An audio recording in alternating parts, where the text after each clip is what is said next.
Shalom, shalom. Kalalayamla, Yahweh Bashim Yawashai Baharaka Kodash.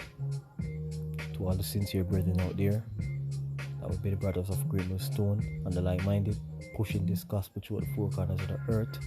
Brothers in overdrive mode at this time, as we see the prophecies winding down. Double honors unto the apostles and elders of Great Stone who taught us this truth, and to the sincere Aquath, that would be the sisters that listen along and subscribe. Shalom.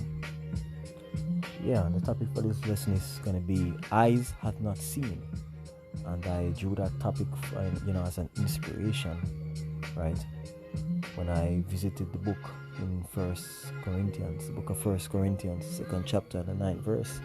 That was where I drew the inspiration from, right? Without further ado, let's get it. So it's First Corinthians, 2nd chapter, and verse 9, and it says here, "But as it is written, eye have not seen, nor ear heard, neither have entered into the heart of man the things which Yahweh Bahashim Yahushai hath prepared for them that love him." Exactly. No eye no see, no ears no hear. The prophets have done a very good job, as it relates to painting and a picture, somewhat of a picture in our minds of what the kingdom will be like through prophecy. Now, prophets got heavy visions, and some of them actually saw, and could describe what they were seeing. But as it relates to being in the natural, no one has seen or heard, the glory of the kingdom, right? We have no idea, and that is one of the reasons why, we are excited. Although, some brothers and sisters have a bit of an anxiety concerning the times that we're getting ready to enter, which we have already entered the time of Jacob trouble, and some brothers and sisters having a bit of an anxiety, but at the same time we are excited, because we know that after this, then the kingdom is coming, that Yahweh Bashmi Yashai has prepared for his people. That would be the Israelites, you so-called Negroes, Latinos, Hispanics, Native Americans, and anybody looking like a heathen, but you have the ability to believe on this doctrine. You are an Israelite, right? Your forefather does go back to your lineage does go back to Abraham, Isaac, and Jacob. Yeah, well, let's read on verse 10, and it says, "But Yahweh Bahashim Yahushai hath revealed them unto us by his Spirit." See, through the Holy Spirit, the Ruach HaKodesh. "For the Spirit searcheth all things, the deep things of Yahweh Bahashim Yahushai." And that's why we have to stay plugged into the Spirit, because that's how we get the insight, and the understanding, proper understanding of the scriptures. You understand what I say? And that understanding at this time is flowing heavily, from the men of Great Millstone and the like-minded Akim that teach the same doctrine. You can't get this truth no other place at this time, right? So when you go down to verse 14, you tell us, let's read, "But the natural man receiveth not the things of the Spirit of Yahweh, for they are foolishness unto him." Yeah, and that's why a lot of them mock and they scoff. They are carnal, low-level mortals. Yahweh Bashmi Yashai never give them the Spirit to understand what's going on. Neither can he know them, because they are spiritually discerned. Everything go back to the Spirit. You understand me? I said this thing is a spiritual thing, it's not a carnal thing. Jake like being carnal, but we are called to step up on a higher level a standard spiritually, because that's the only way we'll be able to be ministered to through the Spirit, right? So yeah, man. And at the end of the day, what's coming, the kingdom, the prophets, to the best of their ability, describe what they see. The Spirit come heavy upon them to speak certain things, and this is coming straight from Yahweh, Yahweh Hashem Yahushai, right? And the prophets, these things were written for our learning, so we can go back to the precepts, and we can receive comfort, right? Which is ministered unto us through the Ruach HaKodesh. We get comfort through the Spirit. You understand what I say? But let's visit Isaiah the 60th chapter, right? because the Spirit came heavy upon this prophet, and he laid some gems, right? Isaiah the 60th chapter, we can start at verse 10. Listen up. And the sons of strangers, that strangers going back to the other nations, the heathens, shall build up thy walls, and their kings shall minister unto thee. For in my wrath I smote thee, but in my favor have I had mercy on thee. Yeah. Therefore thy gates shall be open continually, they shall not be shut day nor night, that men may bring unto thee the forces of the Gentiles, talking about those heathens, and that their kings may be brought. Yeah, so all these nations are going to become tributaries. Even after the 1,000 years of hardcore slavery end, we get rid of the so-called white race. Yeah. These nations are still going to be tributaries, because we are going to be the kings upon the earth, under Yahushua, of course. So they're going to be tributaries. For the nation and kingdom that will not serve thee shall perish.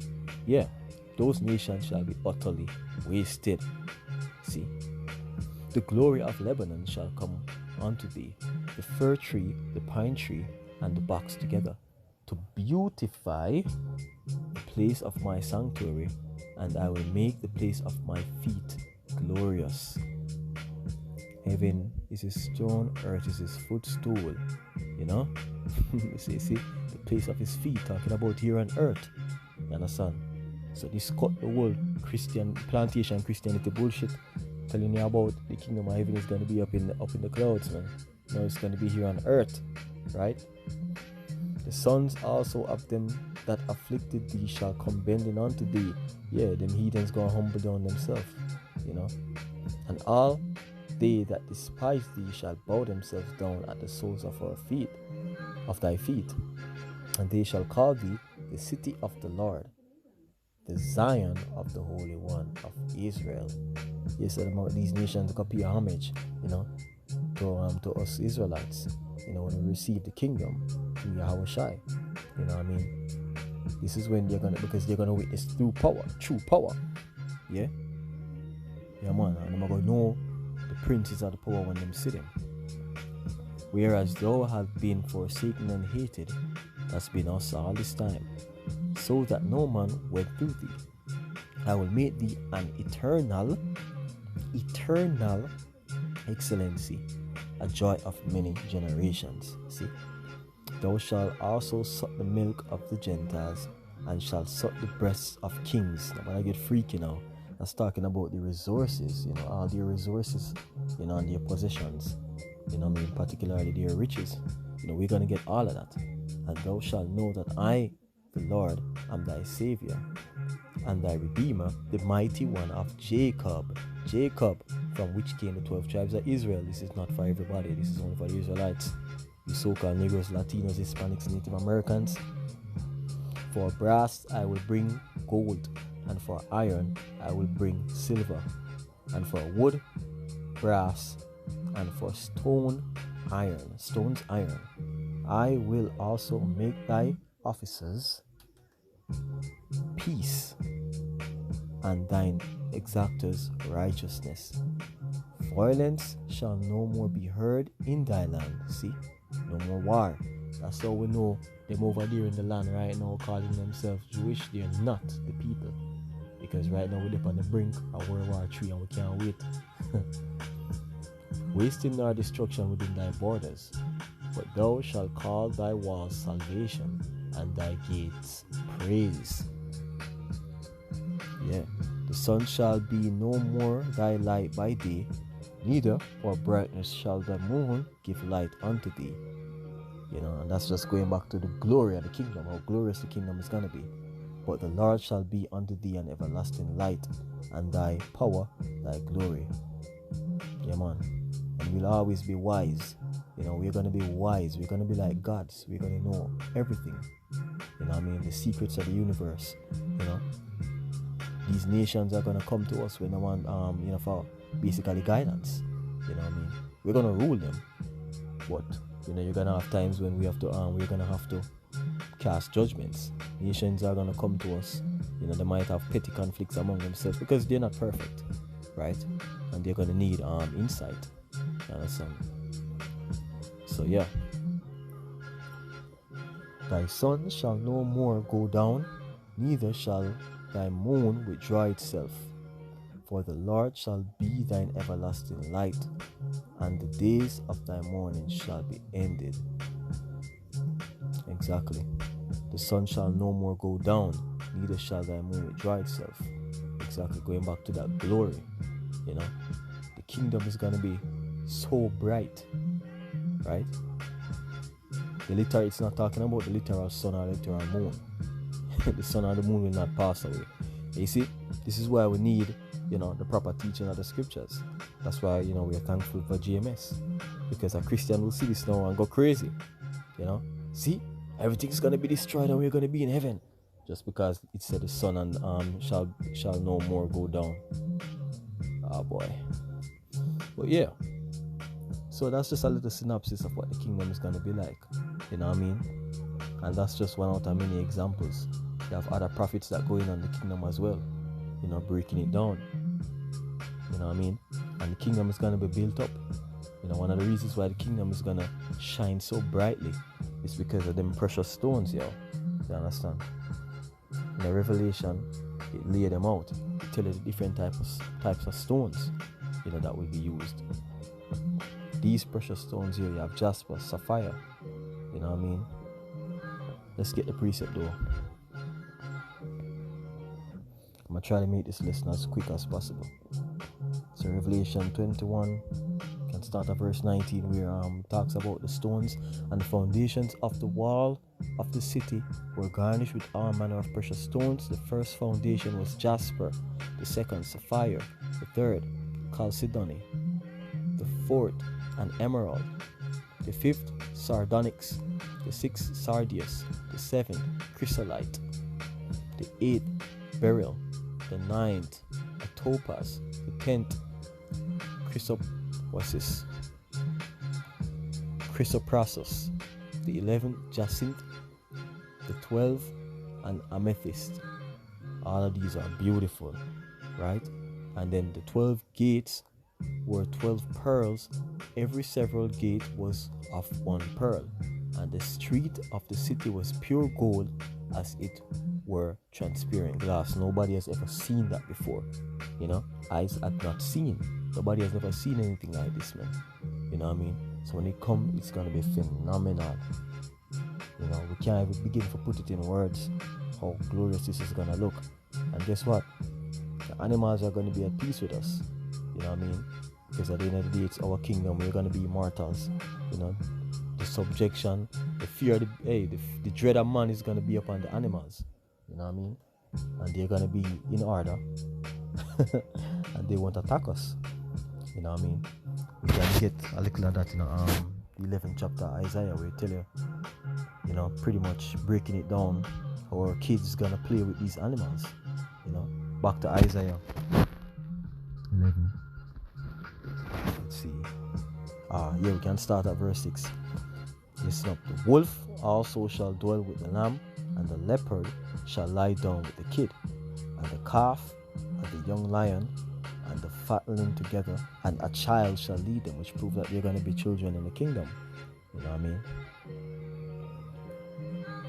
And the cow and the bear shall feed, their young ones shall lie down together, and the lion shall eat straw like ox. And the suckling child shall play on the hole of the asp, poisonous snake, and the weaned child shall put his hand on the cockatrice den. See, also a poisonous snake. So yeah, that's the proof. The animal's gonna be at peace in the kingdom. Our children are gonna play with them. We're gonna be able to play with them. Eyes has never seen that before. You know what I mean? You try that right now, that child will be beaten to death. Venom is gonna run through that child, by way of a poisonous bite. So we can't do that now. You understand what I say?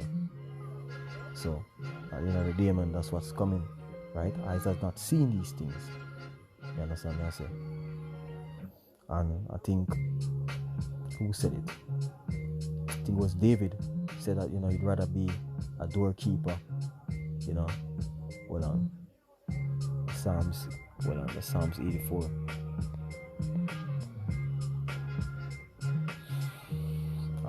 Let's see. Alright, I'm gonna start here and then we go down. So this is Psalm 84. It says, "How amiable are thy tabernacles, O Lord of hosts! My soul longeth, yea, even fainteth for the courts of the Lord. My heart and my flesh cried out for the living power." Yeah. And let's see. The point really is in verse 9. And it says here, verse 10 rather, but let's read verse 9. "Behold our power, our shield, and look upon the face of thine anointed." Here's the point. "For a day in thy courts is better than 1,000. I had rather be a doorkeeper in the house of my power than to dwell in the tents of wickedness." Exactly. You know? So hey, I mean, we look forward to the kingdom so much to the point where right now, I mean, not saying that we're gonna strive for that, but hey, if we were to know, hey, we could make it to the kingdom, you know, and be in the least position there, that would suffice for us. You know, that would suffice. That would be enough. You know what I mean? Even to be a doorkeeper in the kingdom. You know what I mean? That would be great. Even if we weren't going to get all of these great rewards, you know, if we were just to be a doorkeeper in the kingdom, that would be better than living here right now. You understand? So, just looking forward to it. Eyes have not seen. You know, we can only imagine what the kingdom is like, but we have never seen it, and we hope to see it. We're praying to see it. Other one what is that? You know, our hope will come soon. You know, hopefully next year. I'm just speaking as a man. But yeah, man, eyes have not seen. You know, we are conditioning our mind to endure Jacob trouble, so we can move on to the kingdom and enjoy all the pleasures that it brings. That's it through the Spirit. Point has been made. All praises to Yahweh Shai. Lord willing, this was edifying. Shalom.